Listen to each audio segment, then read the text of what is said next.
이어서 모닝와이드 3부가 방송됩니다.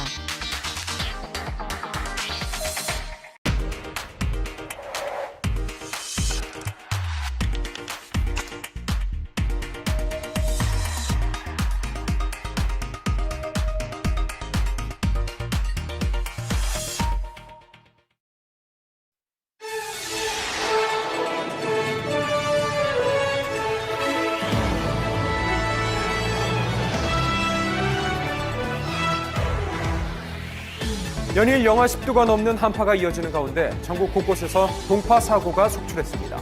전국에서 900건이 넘는 동파 피해가 접수된 상황인데요. 밀착 카메라에서 취재했습니다. 한파 특보가 이어지는 가운데 한파보다 무서운 것이 바로 난방비 폭탄입니다. 이번 주 또다시 전기가스요금 인상안이 발표될 예정인데요. 모르면 호구되는 경제에서 확인해 봅니다.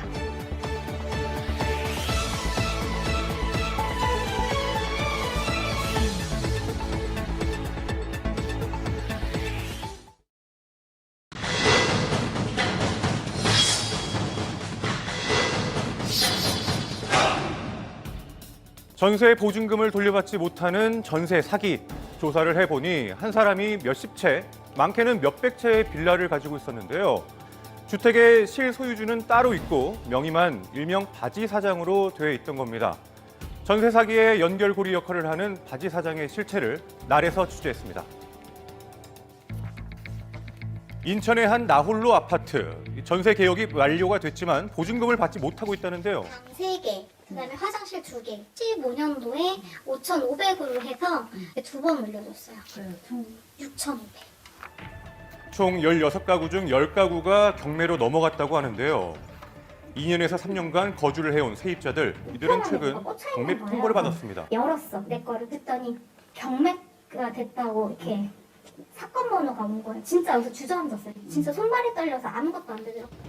자, 그런데 이들이 집을 계약할 당시 공통점이 있었다고 하는데요.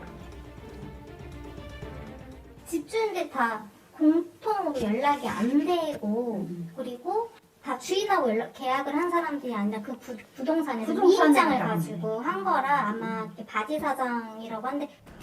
자, 16가구의 집주인은 단 한 명, 명의만 빌려준 소위 바지 사장이었던 겁니다. 어떻게 된 일일까요? 거래가 많지 않아 시세를 알 수 없는 신축 빌라. 브로커들이 신축 빌라를 시세보다 비싸게 내놓고 전세금을 받아 차익을 챙긴 다음 바지 사장에게 넘기는 방식으로 이루어진다는데요. 명의 대여자가 실제 행위를 하는 사람한테 그 사업상의 명의를 빌려주는 겁니다.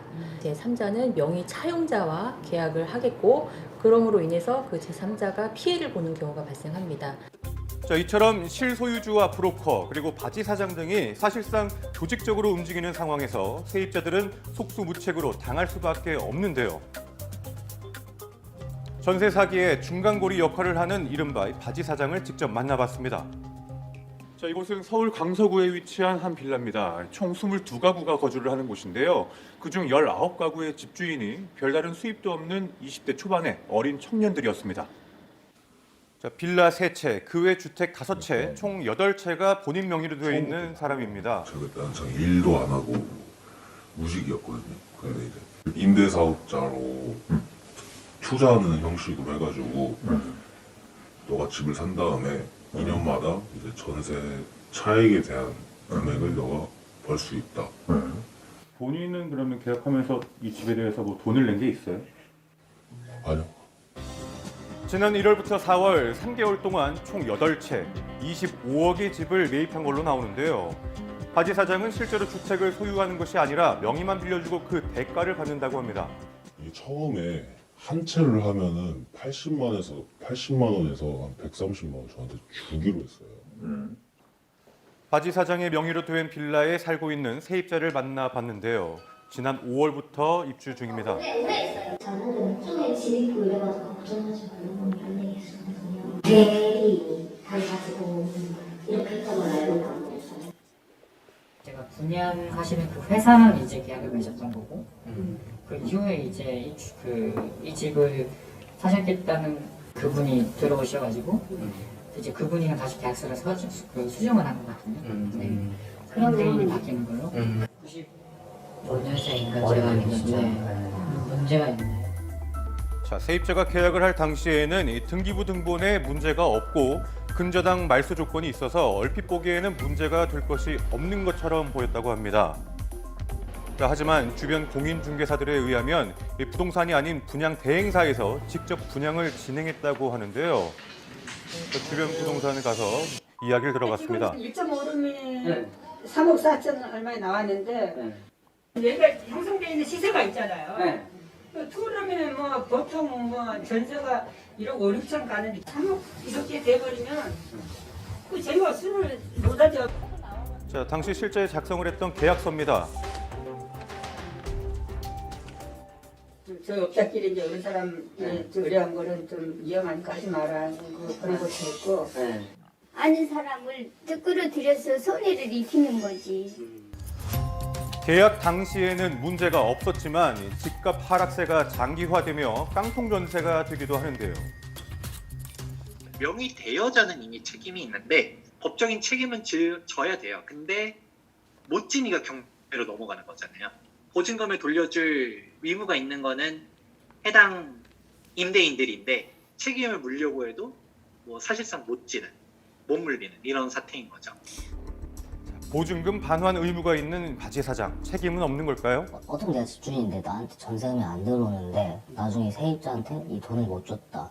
그렇게 됐으면 저 어떻게 되냐 이렇게 됐더니 그래서 보증보험 드는 거다 이렇게 말을 하더라고요. 그래서 이제 앞으로 1년 뒤에 세입자한테 돈을 못 냈다라는 가정하에 보증보험이 해주잖아요. 자, 본인도 피해자라고 주장하고 있는 이 바지 사장.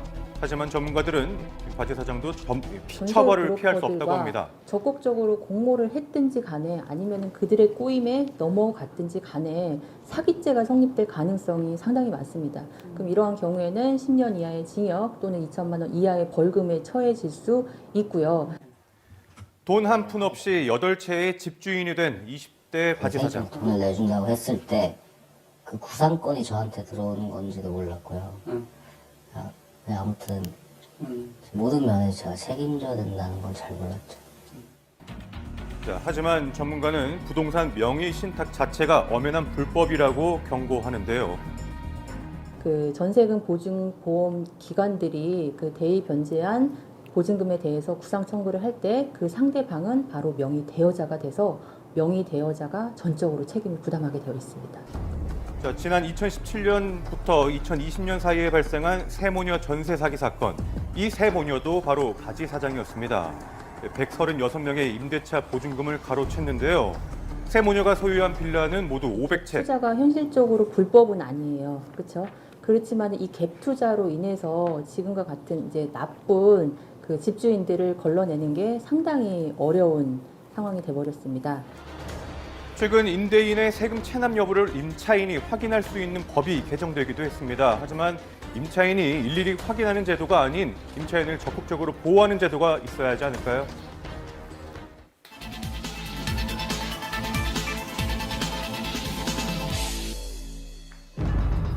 지난 일요일, 올겨울 들어 처음으로 한강이 얼었습니다. 열흘째 이어진 북극 한파에 2년 만에 결빙된 건데요. 예년보다 16일이나 빠릅니다. 체감 온도가 영하 20도에 달하는 한파가 이어지며 피해가 속출한 상황. 이거 언제까지 버야 될지 모르겠어요. 계속 나와요. 물 안 나오는데 어떻게 참았어요? 그야말로 한파와의 전쟁. 정신이 없어요. 지금 한파가 절정이라 하루에도 뭐 수십 건씩 지금 이렇게 막 전화가 오고. 일상을 멈춰버린 한파 피해, 밀착 카메라에서 취재했습니다. 기온 영하 8.5도, 체감 온도는 11도를 넘어서는 한파 속에 일어난 사고. 역대급 한파였던 24일, 성남의 상수도가 파열돼 한겨울에 마치 집중 호우라도 내린 것처럼 도로가 침수됐습니다. 물이 찬 도로 위로 차량과 오토바이, 자전거가 아슬아슬하게 지나가는데요. 상인들은 가게 출입구까지 들어찬 물을 떼내느라 바쁩니다. 어젯밤에 상수관이 파열되는지 계속 물이 차가지고 사람들 걸어 다니실 때 미끄러우실까 봐 지금 물 이쪽으로 다 쓸어내고 있는 중이에요. 문제는 영하권의 날씨 탓에 이 물이 다 얼어붙어서 빙판이 되는 거죠. 오늘 예약 손님도 많은데 좀 걱정되네요. 이게 크리스마스여가지고 손님도 오실 때 미끄러우시고 차를 못 대니까 문제가 좀 있을 것 같습니다. 아파트 단지 바로 앞도 침수되면서 통행이 불가능할 정도인데요. 네, 맞습니다. 넘어가면 되나요? 네네. 저쪽으로 출근해야 돼서. 육교를 가시는 게 제일 빠른 길입니다. 네, 알겠습니다. 돌아가는 길을 지금 찾아서 가야 되는데 이 정도 상황인지를 모르고 나왔다가 조금 황당해가지고. 12시간이 넘게 이어진 복구 작업. 한겨울 한파로 인한 물난리에 걱정이 앞섭니다. 어머니 전화 주셔가지고 집 들어오고 있었는데 차로 못 올 것 같다고. 여기가 거의 다 빈칸이었어요. 그때 당시 저기 동영상. 전날밤 10시 10분 지름 2.6m에 달하는 대형 상수도관이 터진 건데요. 순식간에 왕복 7차선 도로는 물바다가 됐죠. 영하 9도까지 떨어진 기온에 도로는 빙판길이 됐고 차량과 도보 이용이 불가능한 상황. 다음 날까지 이어진 누수 때문에 결국 한 차선만 남기고 도로가 통제됐습니다. 오늘 복구해도 다 얼죠. 네, 저는 차는 당분간 밖에다 댈 생각이고 그때 한 1, 2주 정도는 이렇게 지내야 될 것 같아요. 앞서 23일 서울 목동에서도 상수도관이 파열됐는데요. 나흘 동안 전국에서 4건의 수도 파열이 발생했죠. 동파 등으로 건물 외벽에는 고드름이 생겼습니다. 26일 서울에서는 10여 건의 고드름 제거 신고가 접수됐는데요. 수도관뿐만 아니라 계량기 동파 피해도 속출하고 있습니다. 26일 계량기 동파 사고만 200건에 달했는데요. 한파로 인해서 여기 지금 가는 라인까지 다 꽁꽁 얼은 상태에서 그대로 들 시간이 걸려서 이게 지금 계량기가 동파되는 거거든요. 24일 최저 기온이 20도를 웃도는 역대급 추위에 계량기가 동파됐습니다. 수도관 해빙 준비를 하는 전문가, 밸브를 열자 동파 때문에 찢어졌던 호스에서 물이 쏟아집니다. 지금같이 날씨가 약간 풀리다 보니까 이게 해빙이 되다 보니까 얼었던 게 녹으면서 이게 동파, 누수가 발생되는 거죠. 이른 한파에 작년보다 동파 사고가 더 많다고요. 이 한파가 왔을 때는 뭐 하루에도 수십 건씩 이런 게 나옵니다. 수도 계량기까지 깨질 정도의 추위. 1시간 만에 해빙 작업은 끝났습니다. 물 틀어보세요. 나와요, 나와. 아유, 너무 잘 됐다. 물을 틀어놓고 가야 되는데 난 안 틀어놔가지고. 상가뿐만 아니라 가정까지 피해는 이어졌죠. 화장실 깨진 거. 갑자기 화장실 벽 타일에 금이 가면서 떨어졌다고요. 추운 온도에서 난방을 해 타일이 팽창하며 뒤틀린 거죠.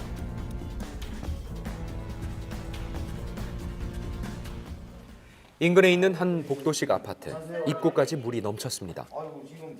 이게 어떤 상황이에요? 저만 그런 게 아니라요. 예. 저 옆집이 또 그랬었대요. 옆집이. 전날 저녁부터 수도 계량기에서 물이 새 빌라가 물바다가 된 거죠. 동파로 수도관이 찢어진 상황. 여기 다 샜다고 밑에 집에 줄줄 흘러서 어저께 밤에부터 흘러가지고 신발이랑 뭐 여기가 흥건하게 다 젖었었대요. 이 아파트에서는 최근 여러 가구가 계량기 동파 피해를 겪었습니다. 이게 노후가 돼가지고 이 복도형이라 더 심한 것 같아요. 지난 18일 서울에서 첫 동파 경계 단계가 발령됐는데요. 작년보다 일주일 빠릅니다. 이런 외부에 노출돼 있는 데는 보온을 특별히 잘해야 되고요. 물이 흐름이 있도록 안에서 물을 조금 계속 틀어놔야지만이 예방이 될 것 같아요. 이게 보일러 동파로 이어지면서 한겨울에 난방이 안 되는 피해도 속출했습니다. 바닥 배관이 얼어붙어 터지면서 누수가 발생했는데요. 이를 뒤늦게 알게 돼 전날 바닥을 다 뜯었다고요. 우리가 집에 없어가지고 바깥에서 생활하다 보니까 이렇게 집에서 이제 온기가 없으니까 이렇게 터진 것 같습니다. 오래 집을 비워서 난방을 안 한 게 이유라고 합니다. 문제는 날씨가 너무나 추워서 당장 수리가 어렵다는 거죠. 여기도 물이 떨어지고 지금 여기도 지금 계속 새요 지금. 물이. 이뿐만이 아닌데요. 한파에 자동차 긴급 출동도 끊이지 않았습니다. 방전 몇 번 되셨어요? 지금 어저께 한 번 되고 오늘 아침에 한 번. 추운 날씨 때문에 차량 배터리 방전이 급증한 건데요. 한파 오면 배터리 기능이 저하가 많이 돼서요. 한 영하 15도 정도 되면 방전이 자주 돼요. 실제 지난 14일부터 16일까지 사흘 동안 4대 보험사 긴급 출동 건수는 22만 건, 그중에 63.5%가 배터리 방전이었습니다. 한파가 왔을 때 교체 건수가 되게 많이 늘어나요. 한 15개에서 한 20개 정도 되고요. 전문가는 배터리 방전 예방이 무엇보다 중요하다고 말합니다.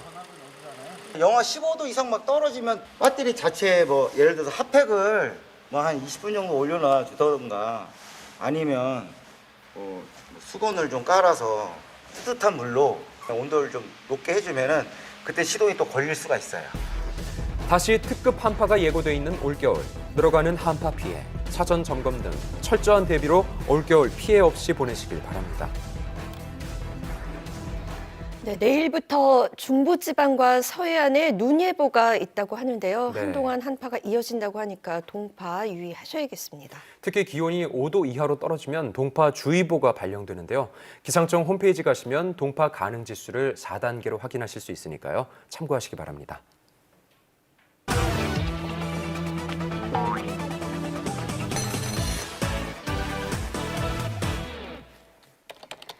개편된 건강보험 얼마나 올랐을까요? 이번 건강보험 개편으로 전체 가입자의 34.2%는 납부해야 할 보험료가 올랐습니다. 특히 소득이 낮은 지역 가입자 8%가량의 보험료가 늘었는데요. 반면 상위 구간의 건보료는 오히려 줄었습니다. 하위 계층의 건보료만 인상된 것은 최저보험료가 상향됐기 때문입니다. 이번 개편으로 지역가입자의 최저보험료는 직장가입자와 동일한 19,500원으로 올랐습니다. 또한 12월 1일 기준 50만 5천여 명은 피부양자에서 탈락해 그간 내지 않았던 보험료를 내게 됐습니다. 갑자기 지역가입자로 전환됐다는 고지서를 받으니까 연금 조금 하고 소소하게 알바 조금 하고 있는데 돈을 많이 버는 것도 아니고 무조건 내야 된다 하니까 건강보험료가 내년에도 인상될 예정입니다. 2023년 직장가입자의 건강보험료율이 사상 처음으로 7% 선을 넘습니다. 직장인 건보료율은 올해 6.99%였는데요. 최근 5년간 꾸준히 이르면 올랐습니다. 2027년에는 상한선에 도달할 것이란 전망도 나오고 있습니다. 보험료는 올랐지만 MRI와 초음파 검사는 오히려 예전보다 건강보험을 적용받기가 까다로워질 것 같습니다. 건강보험 보장성을 강화하기 위해 확대하려던 근골격계 MRI와 초음파는 건강보험을 적용하지 않고 필수 항목을 중심으로 제한적으로 지원한다고 밝혔습니다. 또한 병원 이용이 과하게 많을 경우 현행 20에서 60%인 본인 부담률을 최대 90%까지 높일 것이라는데요.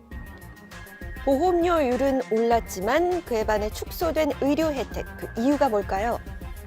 정부는 건강보험의 재정 악화 때문이라고 밝혔습니다. 고령화로 인해 노인 인구가 많아지면서 건강보험 지출이 급속도로 늘고 있는데요. 여기에 MRI, 초음파 등 일부 항목이 짧은 기간 너무 많은 지출이 늘었기 때문에 의료 쇼핑을 야기시키며 재정이 더 악화됐다는 것이죠. 건강보험에서는 1년간 필요한 곳에 지출하고 남은 비용을 적립금으로 남겨두는데요. 이 적립금은 계속 줄고 있어 2028년 적자가 될 것으로 예상된다고요. 건강보험 재정 악화의 해법을 과잉진료비에서 찾는 건 적절치 않다는 의견도 나오는데요. 이는 전체 재정 규모에서 극히 일부를 차지한다는 겁니다. 지금 우리나라 국민건강보험의 보장률이 지금 현재 65% 수준이거든요. 근데 OECD 평균이 이미 80%가 넘어요. 특히 일부 발생되는 낭비적이고 도덕적 해이가 발생되는 부분들은 어떻게 국가가 정책적으로 이번 부분들을 컨트롤해 나갈 거냐. 별도의 정책들을 고려를 해야지 되는 거죠. 국민건강보험 재정에 국고 지원을 하는 규정도 오는 31일 종료됩니다. 만약 국고 지원이 이대로 종료된다면 건강보험료 인상과 보장성 악화가 불가피할 것으로 보이는데요. 건강보험료 수입의 20%를 국고가 지원하도록 돼 있고요. 그런데 실질적으로는 20%가 아니라 다만 12, 13% 정도만 지원이 되고 있어요. 국가가 이 건강보험 재정 지원만 제대로 하고 있어도 지금 건강보험 재정의 적자 논란은 상당 부분 해결을 할 수가 있는 거거든요. 보험료를 올리는 것만이 능사는 아닐 겁니다. 적용 범위에 대한 고민도 함께 이루어져야 할 것으로 보입니다. 겨울 디저트에 빠질 수 없는 딸기, K 딸기 바람이 불고 있습니다. 추운 겨울 딸기 시즌이 돌아왔습니다. 유통업계에서는 다양한 상품을 내놓으며 치열한 딸기 전쟁을 벌이고 있습니다. 용산구의 한 대형마트를 찾았습니다. 겨울철 딸기를 사려는 사람들로 북적이는데요. 마트에서도 수요에 맞춰 딸기 판매 비중을 늘렸다고요. 가족들이랑 같이 나눠 먹을 딸기 케이크 만들려고 딸기 사러 왔어요. 가격이 부담은 있어요. 작년에 갔잖아. 그 부담은 있는데 그래도 또 먹어야 되니까 사는 거예요. 대형마트들에 따르면 2019년 이후 겨울 과일 판매 부동의 1위는 바로 딸기라고 하는데요. 특히 최근 3년간 프리미엄 딸기들의 종류도 늘어나며 매출이 매년 크게 증가하고 있습니다. 딸기의 인기는 해외로까지 이어지고 있습니다. 지난해 딸기 수출액은 약 6,500만 달러로 전년 대비 20%나 증가했습니다. 코로나19로 인한 물류난으로 수출이 어렵자 농식품부는 딸기 전용기를 지원하기도 했는데요. 이게 바로 눈이 내린 듯한 만년설 딸기입니다. 프리미엄 딸기로 당도가 높아 인기가 있다고요. 인도네시아를 비롯해서 주로 홍콩, 대만, 또 태국이라든지 또 말레이시아, 싱가포르에서 이렇게 주로 나오고 있습니다. 작년에 저희들이 그 수출은 약 한 20톤 내외였는데 올해는 지금 30톤 내외 정도로 지금 수출할 걸로 그렇게 예상이 되고. 특히 동남아시아에서 한국산 딸기는 없어서 못 판다고 할 정도라는데요. 그중에서도 한국 딸기가 가장 많이 수출되는 나라는 홍콩입니다. 홍콩에서 살고 있는 홍콩인 최영이라고 합니다. 겨울이 되면 홍콩에서 딸기를 많이 팔더라고요. 그래서 지금 대형마트에 가서 한번 한국 딸기를 찾아보겠습니다. 홍콩 시내의 마트에서 한국산 딸기를 쉽게 발견할 수 있었는데요. 금식, 알타킹 등 여러 종류의 프리미엄 딸기들이 인기가 있다고요. 有啊，我記得我第一次食韓國士多啤梨係04年喺韓國嗰度食嘅，好味啊，又大又新鮮又甜。 국내에서도 해외에서도 높은 판매 성적을 내고 있는 딸기가 든든한 효자 노릇을 하고 있습니다. 그러다 보니 편의점부터 마트와 호텔까지 유통업계에서는 딸기가 빠지는 곳이 없다는데요. 신선한 딸기가 가득한 딸기 뷔페. 딸기 까나페부터 퓨레, 케이크 등 딸기 음식들이 가득한데요. 비싼 가격에도 불구하고 한 달치 예약이 이미 꽉 찬 상태라고 합니다. 호텔들은 올해 딸기 뷔페 가격을 크게 인상했습니다. 그중 한 곳은 무려 12만 원에 달합니다. 특히 크리스마스와 연말이 되면 케이크 사전 예약 판매 경쟁도 치열합니다. 올해는 가격이 인상돼 케이크 한 개에 8만 원이 넘지만 한 달 반 동안 약 5천 개 이상이 팔려나갈 정도로 인기인데요. 그러다 보니 중고거래 사이트에는 케이크 예약권을 비싼 웃돈을 받고 양도한다는 거래글이 등장했습니다. 편의점 업계 역시 각종 딸기를 이용한 디저트로 딸기 경쟁에 가세했는데요. 특히 딸기 샌드위치는 하루 한정 물량이 연일 매진되는 등 큰 인기를 끌고 있습니다. 연말 대목을 맞은 딸기 전쟁, 유통가에 새로운 활력을 불어넣을 수 있을 것이란 전망입니다. 한파보다 무서운 난방비 폭탄에 더 추운 겨울입니다. 몰아닥친 추운 날씨에 전기 난방 쓸 일도 많은데요. 서민들은 전기 이용을 하기 전에 요금 폭탄부터 걱정할 수밖에 없습니다. 작년에 한 5만 원 정도가 나왔다고 하면은 2배 가까이 올랐으니까 10만 원 정도. 날씨가 너무 추워서 켜두면 너무 돈이 또 비싸지니까 그냥 춥게 지내고 있어요. 실제로 요금 폭탄을 받았다는 사례가 속출하고 있습니다. 11월 달에는 비슷한 수치로 이동 사용량이 나왔는데 24만 3,740원이 나왔어요. 이게 금액적으로 이렇게 많이 차이가 날 수 있나. SNS에는 실내 난방 텐트부터 방풍 설치, 실내에서 내복 입기까지 에너지 절약 방법을 공유하는데요. 문제는 올해 전기료와 연료금이 큰 폭으로 올랐다는 점입니다. 그런데 전기요금과 가스요금이 내년 또 한 번 오를 예정입니다. 그 인상폭은 올해보다 약 3배 가까울 것으로 보이는데요. 전기요금을 내년 추가로 올린다면 2년 만에 최대 70%가 오르는 겁니다. 또한 가스요금은 메가줄당 최대 10.4원 인상할 방안이라고요. 전력 수요가 역대 동절기 중 최고를 찍으며 전기요금 인상을 부추기고 있습니다. 그런데 전기 수요가 늘수록 한국전력이 손해를 보는 구조이다 보니 한전의 경영상 적자 규모도 갈수록 커지고 있습니다. 이런 상황은 가스공사도 마찬가지입니다. 민간에 싸게 공급하고 못 돌려받은 미수금이 올해 9조 원에 가까울 것으로 전망됩니다. 에너지 공기업의 재무 건전성 제고 등을 위해 26년까지 누적 적자 해소를 목표로 전기, 가스 요금을 단계적으로 현실화해 나가겠습니다.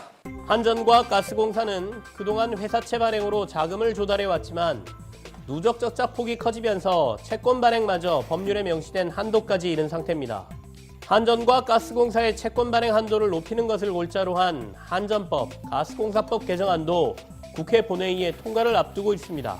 하지만 요금 인상 없이 적자 탈출은 불가능하다고 진단하고 있는데요.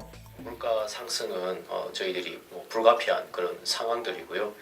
근데 지금 우리가 이것을 기피한다고 하게 되면은 현재 한전이나 가스 요금의 어떤 그 채권발 위기가 금융시장과 또 국가 재정에까지도 영향을 줄 수 있는 그런 상황입니다. 한국가스공사에서는 시민들의 가스요금 부담을 덜어주기 위해 이번 달부터 내년 3월까지 사용량을 전년 동기간 대비 7% 이상 절감할 경우 캐시백을 지급한다고 밝혔습니다. 가격이 오르는 걸 반길 사람은 없겠지만 저렴한 가격에 익숙해져 그간 너무 펑펑 써온 게 아닌지 고민해 볼 시점이기도 합니다. 다만 에너지 가격이 오르는 게 생계를 위협하는 저소득층에 대한 에너지 복지도 같이 고민할 필요가 있겠습니다.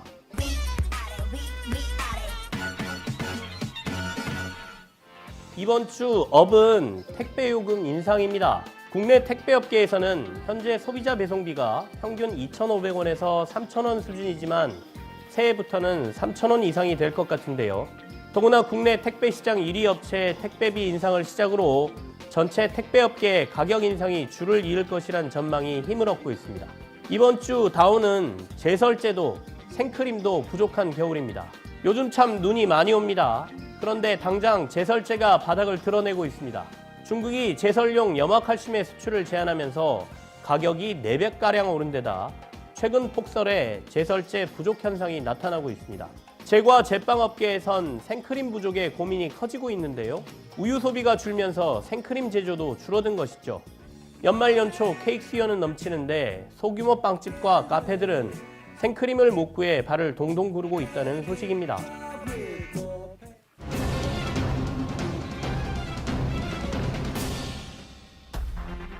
한 아파트의 거실. 생활하고 있는 누군가의 모습이 영상에 고스란히 담겨 있습니다. 빅데이터로 이것을 검색하자. 지난해에는 3,800여 건이 적발. 작년에 발생한 한 사건에서는 약 40만 가구가 넘게 피해를 보기도 했는데요. 바로 사생활 해킹입니다. 체포영장이 발부된 사유, 변호인 선임권, 그리고 아파트 내부를 불법 촬영에 유포한 피의자. 그의 실체는 모두를 놀라게 했는데요. 사생활 해킹을 검색하자 사생활 침해, 보안 전문가, 월패드 등의 단어가 등장합니다. 누군가 나의 일상을 훔쳐본다. 무방비로 노출된 사생활은 바로 가정집, 거실벽에 부착된 월패드를 통해서 이루어진 건데요. 편의를 위해 설치된 기계가 사생활 침해의 도구로 이용된 겁니다. 월패드를 통해 사생활 유출 정황이 드러난 건 지난해 11월. 더욱 놀라운 건 검거된 피의자의 실체인데요. 방송에서 월패드 보안 문제를 지적한 전문가였던 겁니다. 전문 지식을 악용한 건데요. 황당하네요. 대학에서 정보보호학을 전공하였으며 해킹 및 디도스 공격 등 동종전과 이해도 있었습니다. 무선 공유기를 해킹해 경유지로 삼아 아파트 단지로 침입한 피의자. 수사를 피하기 위한 치밀한 수법이었답니다. 아파트 단지 내 세대 월패드는 하나의 중앙 관리 서버에 연결되어 있습니다. 피해자는 관리 서버를 먼저 해킹한 후 순차적으로 세대 내 월패드를 장악하였는데 이 과정에서 자동화된 해킹 프로그램을 직접 제작하여 사용하였습니다. 이렇게 해킹된 아파트 세대는 총 638곳. 전국의 아파트 곳곳에서 피해가 발생했습니다. 피의자가 촬영한 불법 영상만 200여 개, 사진은 약 40만 장으로 확인됐는데요.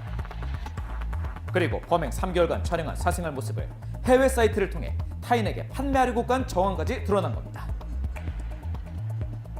해킹당한 아파트로 추정되는 곳에 거주 중인 피해자. 누군가에게 무방비로 일상이 노출됐다는 것에 불안함을 표했는데요. 해킹 당할 수도 있겠다 싶어가지고 그때부터 카메라가 안 보이게끔 막아놓게 된 거거든요. 아파트나 오피스텔 등에 많이 설치되는 월패드. 하지만 보안이 취약해 사생활 침해와 안전까지 우려되는 겁니다. 월패드를 통해서 문 열기를 해서 들어올 수도 있으니까 그런 더 큰 피해도 생길 수 있지 않을까. 전문가는 월패드 보안이 강화되어야 한다고 지적합니다. 비밀번호를 바꿔라, 아니면 웹캠 앞에다가 뭐 무슨 테이프를 붙여라. 그거 잘 활용하라고 지금 일부러 만들어 놓은 건데 거기다가 우리가 테이프를 붙이면 이상한 거잖아요. 그건 그렇죠. 1년에 한 번씩 공동주택 단지는 보안 점검을 받게 의무화를 시켜야 된다는 거예요. 빅데이터로 알아본 사생활 해킹, 가정용 CCTV, 실시간 유출 등의 단어가 검색됩니다. 보안을 위해 설치한 IP 카메라가 나의 사생활을 위협한 경우도 있었습니다. 가정집에서 보안과 어린아이 혹은 반려동물을 살펴보기 위해 설치한 카메라가 범죄의 도구로 바뀌어버린 건데요. 헤어진 남자친구에게 홈 카메라를 해킹당한 피해자. 남성은 하루에 30여 차례 넘게 헤어진 여자친구를 지켜봤다고요. 헤어졌는데도 너를 계속 지켜보고 있다는 뉘앙스의 그 카톡 같은 거. 3개월이란 시간 동안 피해자의 모습이 그대로 노출된 겁니다. 방범용 카메라를 사용하는 또 다른 피해자. 어느 날 카메라에서 이상한 점을 발견했는데요. 카메라를 몸통을 돌려서 아예 벽을 보게끔 해놨는데도 제가 있는 위치로 렌즈가 딱 정확하게 저를 비치고 있고 카메라가 해킹돼 원격으로 조종됐던 겁니다. 뒤늦게 전원을 꺼봤지만 불안한 건 마찬가지라고요. 사실 그때나 지금이나 해킹에 대해서 어떻게 대처를 해주는지, 누가 해주는지. 1만 명 넘게 가입한 반려동물 모니터링 사이트가 해킹당한 사건도 있었는데요. 회원들의 정보를 빼낸 피의자, 4년간 264명의 여성을 훔쳐보며 영상까지 녹화했습니다. 일상 속 편의를 위해 사용했던 카메라가 이제는 나의 사생활을 위협하게 된 건데요. 쓰고 있는데 갑자기 나와서 그거를 이렇게 본다고 생각하는 것 자체가 너무 소름이 끼치고, 자기가 편하게 있는 집이라는 장소에 사생활이 노출되는 거면은 상당히 위험한 부분으로 작용될 수도 있잖아요.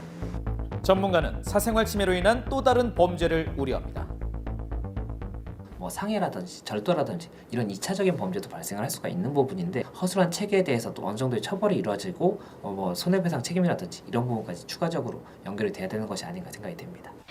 빅데이터로 알아본 사생활 해킹, SNS, 개인정보 등의 단어가 검색됩니다. 일명 파워 블로거라고 불리는 SNS 운영자를 노려 해킹하기도 했는데요. 500여 개의 SNS 계정으로 가짜 메일을 보내서 해킹한 일당. 그리고 제3자에게 계정을 판매하기도 했습니다. 피해자들이 받은 메일, 조직들이 조작한 내용이었는데요. 정상적인 메일과 비슷하게 꾸며 피해자들에게 혼동을 준 겁니다. 탈취한 블로그를 정상거래 블로그인 것처럼 속이고 개당 1,000만 원에서 1,500만 원 가량에 판매하여 수억 원의 이익을 취한 것으로 확인하였습니다. 피의자들에게 속아 추억을 모두 잃어버리고 사생활 침해까지 당했다는 피해자. 제 사생활이 다 나와 있는 걸 해킹을 당함으로 인해서 내 블로그에 누군가가 내 거를 쓰고 있으니까 그것도 내가 원치 않는, 성격에 맞지 않는 글들이 도배가 된 거죠. 전문가는 관리 감독이 중요시 되어야 한다고 말합니다.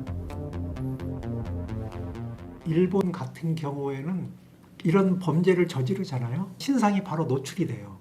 근데 한국은 지금 이거 해킹한 사람 이름도 모르잖아요. 이렇게 보호를 해주니까 사람들이 처벌이 심하지 않네, 이렇게 생각을 하는 것도 있는 거예요. 서버 자체를 조금 더 공고하게 관리하는 그런 부분이 필요한데, 아무래도 관련법이 처벌 규정이라든지 그 부분이 굉장히 경하다고 할 수가 있고, 이 부분 입법적인 개선도 필요한 것이 아닌가 생각이 됩니다.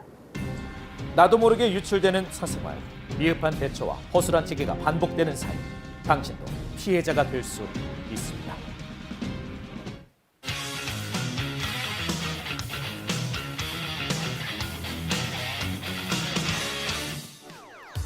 연예 뉴스 강경윤 기자와 함께합니다. 배우 송중기 씨가 한 외국인 여성과의 열애 사실을 인정했다고요? 네, 그렇습니다. 송중기 씨의 열애 소식에 국내는 물론이고요. 해외까지 정말 관심이 뜨거운데요. 자세한 소식 화면으로 만나보시죠. 배우 송중기 씨가 사랑에 빠졌습니다. 어제 오전 한 매체는 송중기 씨가 지인으로부터 소개받은 영국인 여성과 열애 중이라고 단독 보도했는데요. 소속사 측은 발빠르게 열애 사실을 인정했습니다. 공식 입장을 통해 한 여성과 좋은 감정으로 만남을 이어가고 있으며 두 사람의 만남을 따뜻한 시선으로 바라봐주길 바란다고 밝혔는데요. 한 번의 아픔을 경험한 바 있는 송중기 씨가 새로운 사랑으로 그 어느 때보다 행복한 시간을 보내고 있는 것으로 알려졌습니다. 특히 지인이나 절친들에게도 여자친구를 소개하는 등 자신의 열애 사실을 숨기지 않았다고 합니다. 국내 팬들 사이에서도 두 사람이 데이트를 즐기는 모습이나 레스토랑에서 식사하는 모습을 봤다는 목격담이 나오기도 했습니다. 송중기 씨가 당당하게 열애 사실을 공개해 왔다는 것은 사실이었던 것으로 보입니다. 지난 12월 9일 싱가포르에서 드라마 관련 행사를 마치고 입국할 당시 외국인 여성과 동행했던 장면이 포착된 바 있는데요. 이 여성이 바로 송중기 씨의 연인이라는 사실이 밝혀진 겁니다. 당시 국내에서는요, 두 사람을 아무도 의심하지 않았습니다. 너무나 당당하게 들어갔기 때문에 스태프인 줄 알았던 거죠. 하지만 해외 팬들은 어느 정도 두 사람의 열애 사실을 알고 있었던 것 같습니다. 그 이유는 해외에서 두 사람이 더욱 자연스럽게 공개 열애를 즐겼기 때문인 것으로 보여집니다. 해외 팬들이 올린 영상인데요. 싱가포르 공식 일정 이전에도 발리에서 열린 지인의 결혼식에 함께 참석하고 데이트를 즐기는 모습이 연달아 목격됐습니다. 팬들은 이미 2주 전부터 함께 목격된 여성이 바로 송중기 씨의 여자친구다, 송중기 씨의 외국어 선생님으로 알려졌다 등 이들의 열애 사실을 눈치챈 듯한 댓글을 달기도 했습니다. 송중기 씨의 여자친구가 영국에서 배우 활동을 했던 KT 루이스 사운더스가 아니냐는 추측도 나왔습니다. 그 이유는 지난 9월 에이판 스타 어워즈에서의 송중기 씨의 수상 소감 때문이었는데요. 들어보시죠. 사랑하는 우리 KT, 우리 날라, 마야 안테스, 너무나 소중하게 생각해준 우리 친구들까지. 당시 송중기 씨가 말한 사랑하는 KT는 여자친구이며 뒤이어 나온 이름들은 두 사람의 반려견들 이름이라는 주장인데요.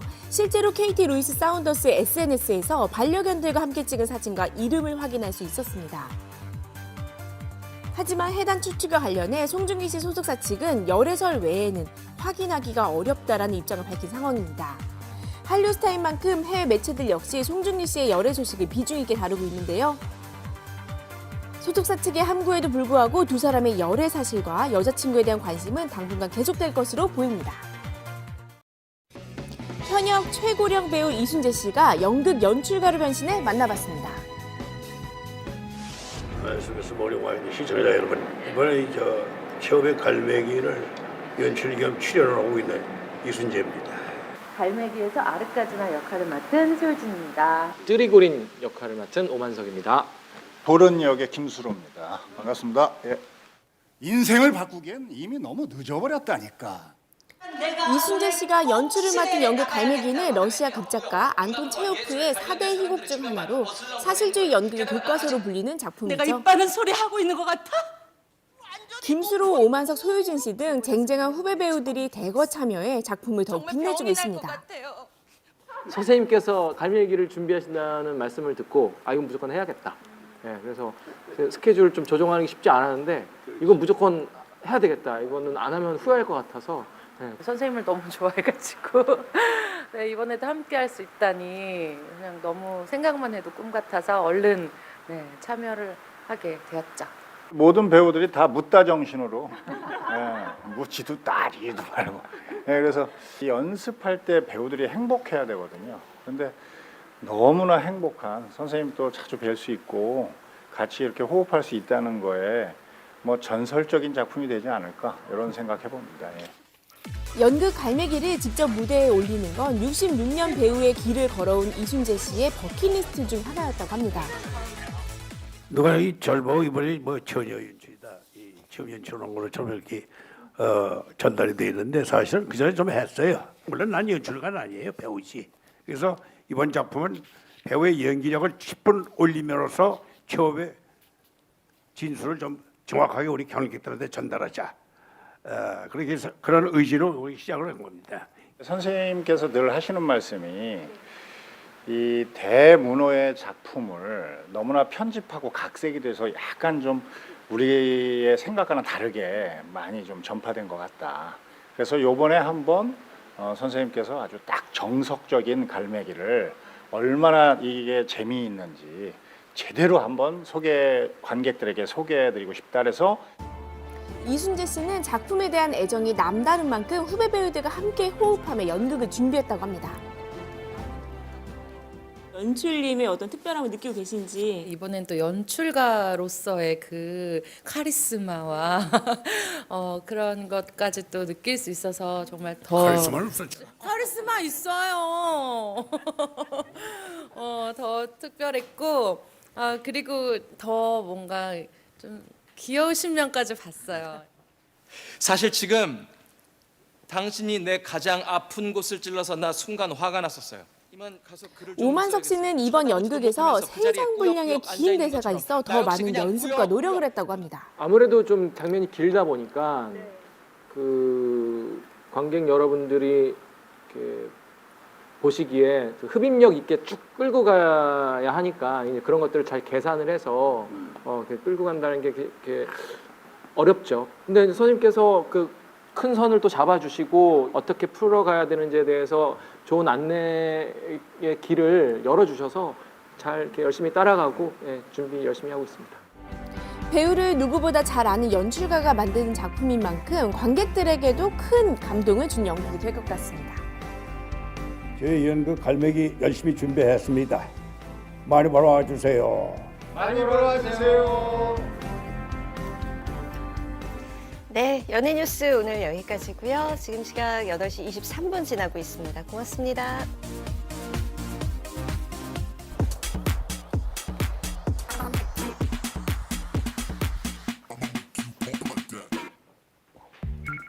최근 SNS에서 화제가 된 영상.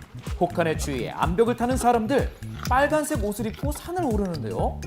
매년 이맘때면 산에 출몰하는 이들을 봤다는 목격담이 SNS에 계속 이어지고 있습니다. 산 타는 거죠. 대체 뭘 하는 걸까요? 행복을 주는 사람 너무 보기 좋아요. 짱이에요. 그들의 정체는 과연 무엇일까요? 자, 이들을 만날 수 있다는 북한산으로 향했습니다. 어제 북한산을 처음 와봤거든요. 눈 내린 산이 너무 아름다워가지고 2023년 좋은 기운을 받기 위해서 왔습니다. 좋은 기운을 받아 주인공을 만날 수 있을 것 같은데요. 이곳에서 이미 유명 인사인 듯합니다. 그런데 어딜 가면 만날 수 있나요? 저 산 정상에 가시면 거기서 만날 수 있습니다. 아니, 산 정상까지 가야 한다고요?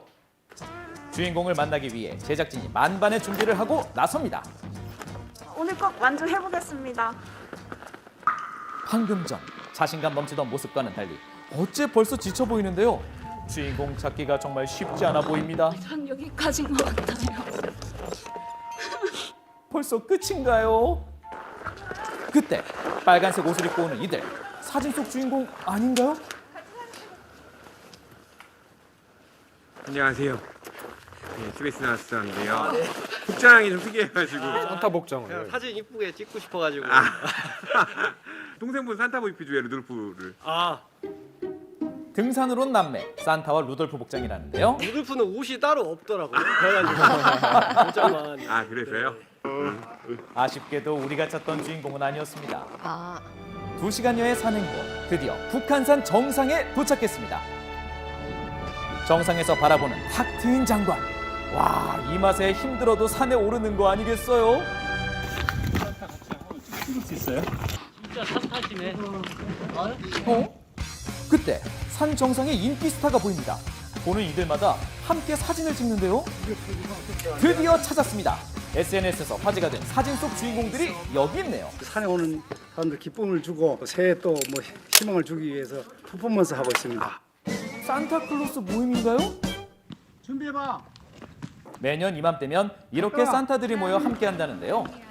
대체 뭘 준비하는 걸까요? 지금 여기 7명 매달릴 거라서 7개 줄 달아서 한 사람씩 매달려서 이제 퍼포먼스 할 거예요. 로프와 안전 장비를 점검하는 산타들. 가파른 암벽을 오를 준비를 하는 건데요. 자, 보이시나요? 붉은 옷을 입고 산을 타는 산타. 사진 속 그 모습입니다. 매년 이맘때면 산타클로스가 되어 산을 오른다고 하는데요. 바깥으로 잠깐 대기. 이것도 19년대 요거 했는데 이게 누가 이제 2008년부터 연말이면 이렇게 산을 오르며 희망을 전하는 산타들. 불우이웃을 돕는 모금 캠페인도 진행한다고요. 자, 오늘 산타가 전하고자 하는 메시지는 무엇일까요? 네, 올 한 해 다들 수고 많으셨습니다. 마음까지 따뜻해지는 위로와 격려인데요. 쌍년말 되세요. 쌍년말 되세요. 새해 복 많이 받으세요. 새해 복 많이 받으세요. 산타가 전하는 크리스마스 선물입니다. 산타의 활약은 이게 끝이 아닙니다. 사실 산타의 정체는 따로 있다고요. 아이고. 바로 등산객들이 안전하게 등산을 할 수 있도록 산 지킴이로 매주 안전 관리를 하는 봉사단체라고요. 그 주변에 여기가 이제 좁아가지고 병목 현상이 나서 내려가는 분 몇 사람 내리고 오르는 분 몇 분 올리고 그걸 여기서 한 3시간, 4시간 정도 가량 매주 주말에 와가지고 봉사를 하고 있습니다. 산을 좋아하던 이들이 모여 4년 전부터 함께한 봉사. 이맘때면 산타가 되어 즐거움을 전하게 된 거라고요. 행복을 주는 사람 너무 보기 좋아요. 짱이에요. 뭔가 기운이 많이 나고 내년에는 더욱더 힘이 솟을 것 같은 그런 느낌이 듭니다. SNS에서 화제가 된 또 다른 사진 한 장. 이맘때면 꼭 타야 할 버스랍니다. 아니 대체 어떤 버스인가요? 아이들의 신난 발걸음을 따라가 봤는데요. 기다리고 있잖아 지금. 너무 예뻐요. 아주 나가. 버스를 타려는 사람들의 오픈런이 이어집니다. 어디 가는 거예요? 저희요? 저기 보면은 버스 타러 가야 돼요. 아이들이 이토록 기다리는 이유가 궁금해집니다. 저기 멀리서 오는 동그란 눈과 빨간 코를 한 버스가 승객들을 반갑게 맞이해주는데요. 버스의 정체를 알아보기 위해 들어갔습니다. 와, 이게 뭔가요? 마치 놀이동산에 온 것 같은데요. 어우, 연말 분위기가 물씬 풍겨지네요. 진짜 예뻐요. 말도 안 돼요. 너무 좋아하겠네요. 너무 예뻐요. 세상에. 와, 이거 하나 가져가도 돼? 귤까지. 감사합니다. 깜짝 선물까지 준비되어 있는데요. 하남시에서 운행되는 버스. 이 연말 버스는 31일까지 하루 12번씩 운행된다고요. 버스에 탑승하는 승객들의 시선이 어딘가로 향하는데요. 그곳은 바로 연말 버스의 기사님입니다. 시민을 위해서 우리가 조금이나마 위안도 되고 기뻐하시라고 이렇게 산타 버스를 만들었어요. 산타 언니예요. 산타 언니네. 이맘때만 만날 수 있다는 버스와 기사님. 일부러 버스를 타기 위해 기다리는 손님들도 있다는데요. 아이들이 정말 좋아하겠어요. 자, 이게 끝이 아니죠. 이 버스만의 특별한 이벤트도 있다는데요. 승객들 모두가 기다린다는 이것은 바로 특별한 연말을 위한 시간입니다. 정차 시에만 살짝 진행되는 이벤트라고요. 처음 만난 승객들도 웃음이 끊이질 않습니다. 너무 귀엽잖아요. 삭막한 버스가 아닌 행복을 나누는 버스입니다. 올 한해 코로나 때문에 너무 힘들었잖아요. 좀 위안도 되고 행복하고 즐거웠으면 하는 바람에서 내년에 새해 복 많이 받으세요. 여러분도 상의의 산타와 연말 버스가 전하는 기분 좋은 행복. 모두 따뜻한 연말 보내세요. 네, 아침 최저 기온이 영하 16도에서 영하 1도로 강추위가 이어지겠는데요. 바람이 불면서 체감 온도는 더 떨어지겠습니다. 오늘 미세먼지 농도는 수도권과 강원, 충북 지역은 나쁨, 그리고 그 외 지역은 보통 수준을 유지하겠습니다. 동해안 지역은 건조특보가 발효 중이니까요. 화재 사고 나지 않도록 주의하시기 바랍니다. 즐거운 하루 보내시고요. 저희는 내일 아침에 다시 인사드릴게요. 고맙습니다.